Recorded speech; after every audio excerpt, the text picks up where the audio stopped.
আজকের ভিডিওতে রায় মার্টিন বসুমিত্রা 2024-এর অষ্টম শ্রেণীর পরিবেশ ও বিজ্ঞান বিষয়ে প্রথম পর্যায়ের মূল্যায়নের যে প্রথম প্রশ্নসূচি রয়েছে অর্থাৎ মধ্যশিক্ষা পর্ষদ প্রদত্ত নমুনা প্রশ্নপত্র এই প্রশ্নটি করব। তার আগে তোমরা কেউ যদি আমার চ্যানেলে নতুন হয়ে থাকো তাহলে চ্যানেলটি অবশ্যই সাবস্ক্রাইব করে নেবে।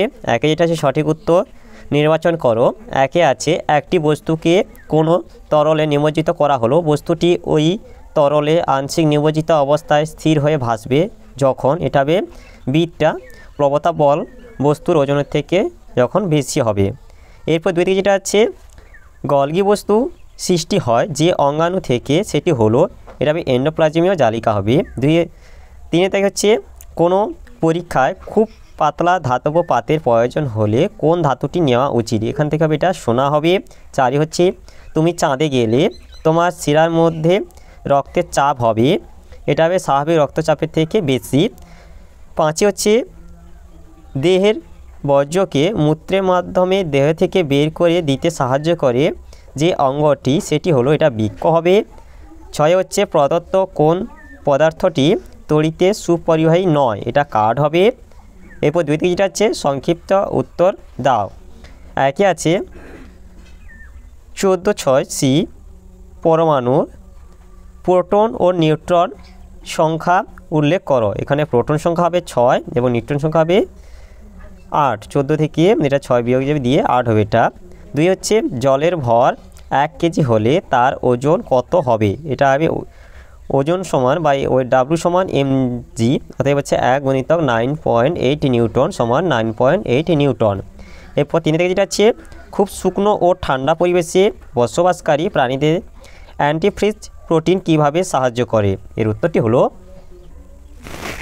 অ্যান্টিফ্রিজ প্রোটিন কোষীয় তরল জমে বরফ হয়ে যেতে বাধা দিয়ে থার্মাল হিস্টেরিসিস প্রক্রিয়ায় মুখ্য ভূমিকা পালন করে। তাই অত্যধিক ঠান্ডা অঞ্চলে প্রাণীদের শরীরে এটি না থাকলে এদের দেহতরল জমে বরফ হয়ে যেত এবং প্রাণীটি শেষ পর্যন্ত মারা যেত। এরপরে 3 থেকে যেটা আছে একটি বা দুটি বাক্যে উত্তর দাও। একে আছে একটি টেবিলের ওপর একটি বই রাখা আছে, বইটি স্থির অবস্থায় আছে, তার ওপর কত ঘর্ষণ বল কাজ করে, এটা 0 ঘর্ষণ বল কাজ করে। এরপর যে প্রশ্নটা আছে সর্ষের তেল জলের ওপর ভেসে থাকে, তাহলে জল ও সর্ষের তেলের মধ্যে কার ঘনত্ব বেশি, এটা আছে জলের ঘনত্ব বেশি। দুই যেটা আছে লোহিত রক্তকণিকা আকার গোল আর দুপাশ চ্যাপ্টা চাকতির মতো হওয়ার কারণ কি, এর উত্তরটি হলো লোহিত রক্তকণিকার আকার গোল ও দুপাশ চ্যাপ্টা চাকতির মতো হওয়ার জন্য এটির পৃষ্ঠতলের ক্ষেত্রফল বেশি হয় যা এদের বেশি পরিমাণ অক্সিজেন পরিবহনে সাহায্য করে। এছাড়াও দ্বি অবতল আকার হেতু লোহিত রক্তকণিকা সহজেই বিভিন্ন ব্যাসের রক্তনালীর মধ্য দিয়ে সঞ্চালিত হতে পারে। এরপরে 3 থেকে যেটা আছে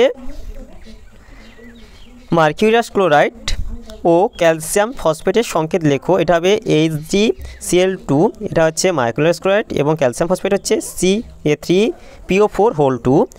এরপর যেটা হচ্ছে কার্বনের যোজ্যতা 4 ও ক্লোরিনের যোজ্যতা 1 হলে কার্বন টেট্রা ক্লোরাইডের সংকেত লেখো, এটা হবে CCl4।